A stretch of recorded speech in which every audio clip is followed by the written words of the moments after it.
बच्चों ने जाके कहीं से पेपर खरीदा, ऐसा नहीं है। ये करोड़ों का खेल है, बड़े बड़े माफिया इसमें इन्वॉल्व हैं, बड़े बड़े सरगना इसमें पकड़े हुए हैं। और मुझे आश्चर्य इस बात का है कि प्रदेश की सरकार जब पहली बार इसके बारे में पता पड़ा तो एफआईआर रजिस्टर क्यों नहीं करी।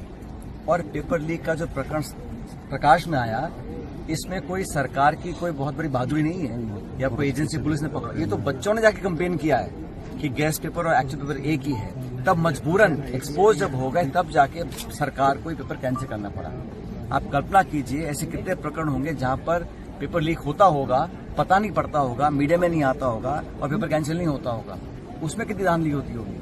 और ये बच्चों को प्रलोभन देने का, जो बड़े बड़े संस्था चलाते हैं, यही वो लोग हैं जो करोड़ों रुपए खर्च कर पेपर खरीद सकते हैं। वो खरीदने के बाद उन चंद बच्चों को देते हैं, पेपर फैल जाता है। लेकिन इस पूरी व्यवस्था के खिलाफ आज पूरे देश में जो आक्रोश है, उसके खिलाफ हम सबको साथ इकट्ठा होना पड़ेगा। और मुझे लगता है कि सरकार को जिम्मेदारी तय करनी पड़ेगी। हर साल पेपर लीक हो रहा है, सीबीआई की जांच हो रही है। जो पिछले पेपर लीक हुआ था, उस सीबीआई की जांच की रिपोर्ट क्या है, किसको दोषी ठहराया गया, किसकी जवाबदारी तय की गई, कुछ नहीं हुआ। आज भी मैं पेपर लीक को एक ऐसा जुल्म मानता हूं, ऐसा एक क्राइम है जिसकी जितनी सजा दी जाए वो नाकाफी है। और भविष्य में बच्चों के फ्यूचर के साथ खिलवाड़ करने का अधिकार किसी को नहीं है। किसी नेता को, अधिकारी को, कर्मचारी को, व्यवसायी को, संगठन, किसी को नहीं है। हमारे देश के नौजवानों के भविष्य को अंधकार में डालने का किसने अधिकार दिया है? वो लोग जो उसमें इन्वॉल्व हैं, सुन लीजिए, जो लोग इसमें इन्वॉल्व हैं उस पर कार्रवाई करने के लिए आपने सीबीआई को जांच दे दी है। लेकिन जो 3 साल से लगातार लीक हुआ है, अब तक किसको दंडित किया गया है? और जिस विभाग में हो रहा है उस विभाग के शिक्षा मंत्री को नैतिक जिम्मेदारी लेते हुए इस्तीफा देना चाहिए।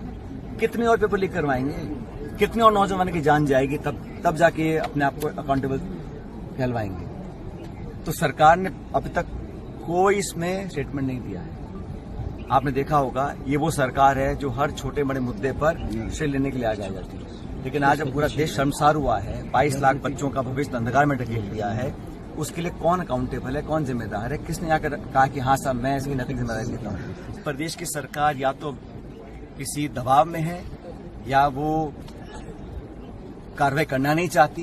क्योंकि मत भूलिए, जब इतने सारे बच्चों ने कंप्लेन करी और जब एनटीए की कंप्लेन दिल्ली में हुई तो एनटीए ने फिर आईबी और प्रदेश सरकार को सचेत किया। लेकिन प्रदेश की सरकार इतने दिन इसके दबाव क्या था, व्यवस्था क्या थी कि आपने एफआईआर दर्ज नहीं करी? जब सीबीआई ने एफआईआर दर्ज कर ली है तो यहाँ पर जब पकड़े गए 14-15 लोग पहली बार पकड़े गए थे, तो किसके दबाव में, किस कारण से आपने ये एफआईआर दर्ज नहीं करी? जब पुलिस अधिकारी खुद बोल रहे हैं फिर भी सरकार ने एफआईआर दर्ज नहीं कराई, मतलब कुछ छुपाना चाहते थे। मैं फिर कह रहा हूँ, ये जो बड़ी बड़ी संस्थाएं हैं जो सिस्टम चलाती हैं, हजारों बच्चों को पढ़ाने का, कोचिंग का काम करते हैं, इन्हीं लोगों ने कहीं ना कहीं सांठगांठ की होगी, ऐसा लगता है, प्रतीत होता है मुझे। क्योंकि कोई बच्चा जो गांव में पढ़ रहा है वो कहां से लेके आएगा 10-50 रुपए? तो कोई ना कोई बड़ा इसमें सरगना है, बड़ा माफिया इन्वॉल्व है और उसका नाम उजागर करने में सरकार संकोच कर रही है। प्रदेश सरकार भी कर रही है, केंद्र सरकार भी कर रही है।